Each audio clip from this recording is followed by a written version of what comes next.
नाट्यगृहाची घंटा वाजते आणि रसिक प्रेक्षक स्तब्ध होऊन आपल्यासमोर काय सादर होणार आहे याची कुतूहलाने वाट पाहत असतात. आपल्या दैनंदिन जीवनातल्या सुखदुःख विसरून नाट्यरसिक थोडा वेळ का होईना मनोरंजन आणि प्रबोधनाच्या त्या अमूल्य क्षणांना अनुभवत असतात. आपण दिलेल्या तिकीट मूल्यांचा मोबदल्यात समाधानकारक विस्मयकारक अनुभव घेऊन उसासा टाकून बाहेर पडतात. मात्र येथे आपल्या कलेचा सादरीकरण करणारे अनेक कलावंत यांना मात्र व्यवस्थापनाच्या अनेक कसोटीतून पार पडून आपली कला सादर करावी लागते. बेजबाबदार व्यवस्थापन आणि गलिच्छ व्यवस्था, स्वच्छतागृहाची दुरावस्था ही सर्व परिस्थिती सहन करून आपल्याला सर्वोत्तम कलेचा टप्पा गाठावा लागतो. हे सारेच किती असंवेदनशील आणि अवघड आहे याची सर्वसामान्य प्रेक्षकांना कल्पनाच नसते. नमस्कार. आपल्या महाराष्ट्राची नाट्यकला ही संस्कृती आहे आणि ती संस्कृती आपल्याला जोपासायची. मराठी रंगभूमी म्हणजेच आम्ही रंगदेवता असं मानतो. त्यामुळे सगळे कलावंत खूप आस्थेने इथे प्रयोग करतात.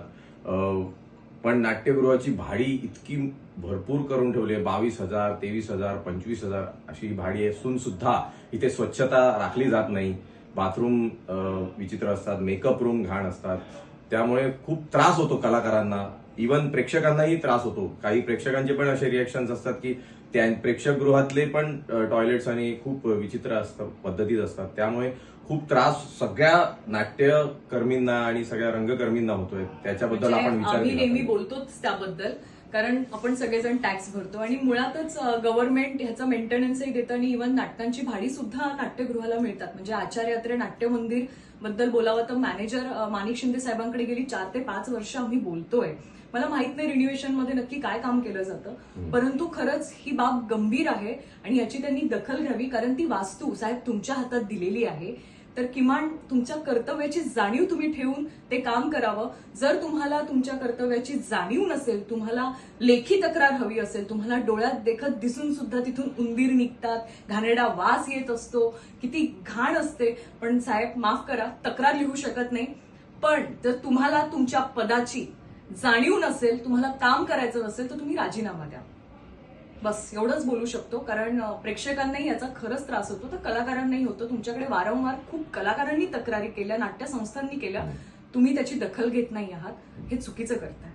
डोंबिवलीतील सावित्रीबाई फुले नाट्यगृहाचे नूतनीकरण, सौंदर्यीकरण आणि पुनर्विकासाचे काम सुरू आहे.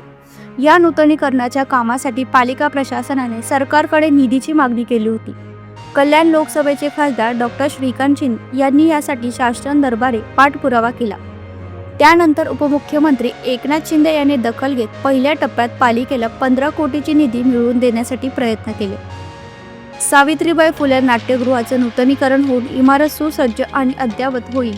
परंतु या इमारतीत सेवा कार्य करणारे, व्यवस्थापन पाहणारे आणि नियोजन करणारे हे मनुष्य आहेत व ज्याप्रमाणे एका घराला घरपण देणारी त्या घरातील माणसं असतात, त्याचप्रमाणे एका मोठ्या वास्तूला त्याला योग्य न्याय मिळवून देण्यासाठी आणि तेथे येणाऱ्या प्रत्येकाचे योग्य ते नियोजन करण्यासाठी तेथे उपलब्ध असलेला जबाबदार व्यक्तीच असते. कलाकारांचे हे दुःख, या वेदना कोणी समजून घेईल का आणि या कटू व विचित्र अनुभव देणाऱ्या नाट्यावर कधी पडदा पडेल का याची वाट नाट्य कलाकार पाहत आहेत. Bureau report, Janshakti, Dombivli.